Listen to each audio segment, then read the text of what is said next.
Welcome to the Order of the Lily and Eagle podcast. Kevin here. And Larry here. Today, in this podcast, I would like to discuss where bad behaviour comes from. I'll repeat that. Today, in this podcast, I would like to discuss where bad behaviour comes from. Okay, and actually this story starts from a discussion with someone who was speaking to me about people at work who had mental health problems. How can we help them, Kevin? And without thinking, I said, no. It's not mental health problems. It's bad or inappropriate behaviour. And she looked at me and sort of said, well, what do you mean? I said, look, there are people out there who have mental health problems, don't get me wrong. And yes, they really do need proper care and help and what have you. But the majority of people at work are, in essence, just showing bad behaviour. And I said, I'll ask you a question. And she said, yeah. I said, how old do you think they were? Or how old are they when they're having a tantrum? And she said, he was about 50. He's 51. I said, no, not now. I mean, the tantrum, while they're having a tantrum, how old are they? And she still didn't quite get it. I said, well, look, based on what you've told me about this person, I would put them at around 13, 14 years old. You know, just like a child of 13 and 14. And they're just kicking off because they're not getting what they want. And there was a silence for a moment. She said, I see what you mean. I get it. And I said, you can look at every person who's doing that, having a tantrum, kicking off, right? You look at them and you can see how old they are, roughly. And it's usually in the teenage years. Of course, that behaviour may have come from earlier, but that's roughly, between 10. If it gets up to 16, then maybe it can be a bit more than just bad behaviour. But usually it's bad behaviour. So that was one of the things. She went away and kind of went, oh, I'll keep an eye on that. And she would report back occasionally. Oh, well, so-and-so, he had a 12-year-old tantrum. And I went, oh, okay, so what did you do? I just walked up to him and said, that's not appropriate, and walk away. And they stopped doing it. And I said, good, isn't it?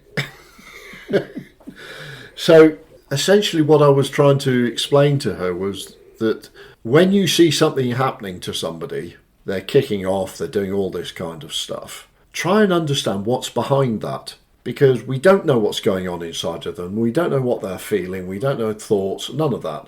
All we can say is their action. But that action must have come from somewhere. And usually it comes from something that happened in their teenage years where they were trying to get something and they weren't getting it. And it could be just love, attention, you're not listening to me, all these kinds of things. And in the workplace, it's not very helpful. So that's where the whole idea of where does bad behaviour come from? A chance conversation with somebody, and then how do you deal with this person? They're having bad behaviour, how do you deal with it?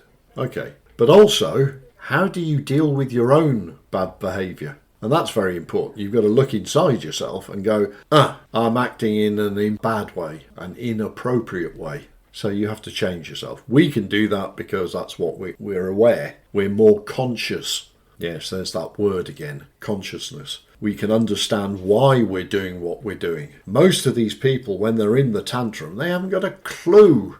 It was just a coping strategy to try and get what they wanted, in the simplest terms.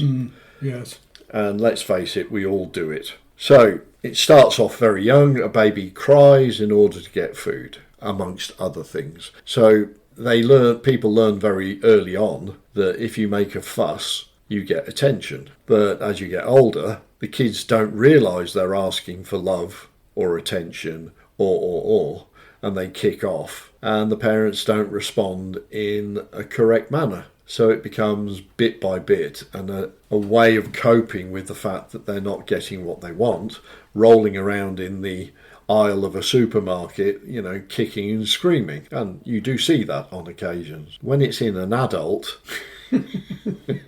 usually people go, oh my God, they don't want the confrontation, and they can, if you're doing it, you need help. I mean, you really need help. And we all do tantrums in our own particular way. Yes.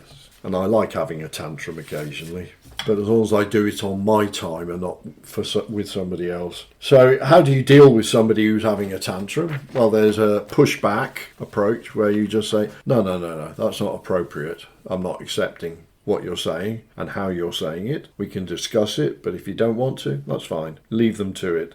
And the other way is to actually point out that it's not actually helping them. It's not beneficial for them. You know, what's in it for you kind of thing. If you act this way, guess what? You may end up losing your job because this isn't a way to interact with your colleagues at work. So what's in it for you keeping your job? Well, I hate my job anyway. Okay, well, that's your decision then. But understand the impact. And of course they go home in the evening and they'll go and tell their other half and they'll get complained, oh, this person said this to me. And often the person at home who's had to put up with the tantrums will say, well, you know, she's got a point.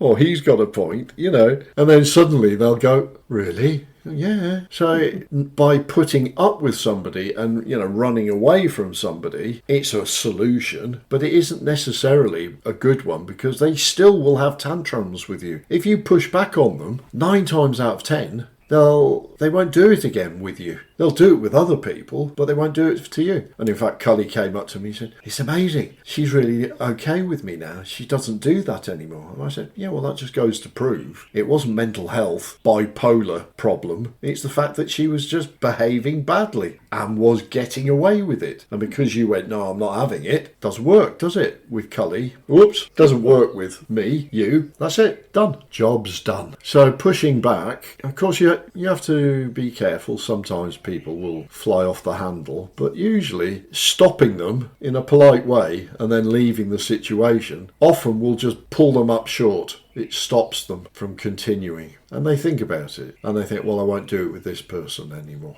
And that's it. Mental health? No. Bad behaviour. That's it. And we all do it. We've all got bad behaviour. But in the order, we hope that in studying the teaching, you can apply this to ourselves and we get rid of those things within us. Now, of course, that's a very limited kind of trauma that we're talking about. There are some physical things that happen to people, like we said, the Normandy landings, Columbine, you know, my niece who got 90% burns. You know, all these things are really, really physically, emotionally, deep traumas. But again, the memory of the trauma is not the trauma itself. So you can help, for number one, stop feeding the trauma. Stop, you know, bringing it up again and again and again and reliving it. You can have a memory as if you were watching a documentary. So it doesn't become linked directly into the emotional and the mental state. That's the first step. You can, and it's memory for the people who survived is one way of approaching it. But separate the memory from the actual trauma, and then bit by bit you can just work on the trauma, because that's the thing that does the damage internally. And then just tell everybody who reminds you of it, no, we don't discuss that anymore. But thank you for bringing it up. It's very kind of you to remember that, but it doesn't really help. Have you realised it doesn't really help, you know? So you can, again, push back on these people who will insist on making you relive it. Because they're the ones who are traumatised rather than you. You lived it and you know what it's like. But I don't want to remember that stuff. So why do you keep bringing it up? I don't know. It's an obsession people have. Yeah, it's fun. It's not I've healthy. seen it, for sure. It's not healthy, is it? Yeah. So all those things that come under bad behaviour, it's all about, are we acting in an appropriate manner? If we are, fine. If we're not, do something about it.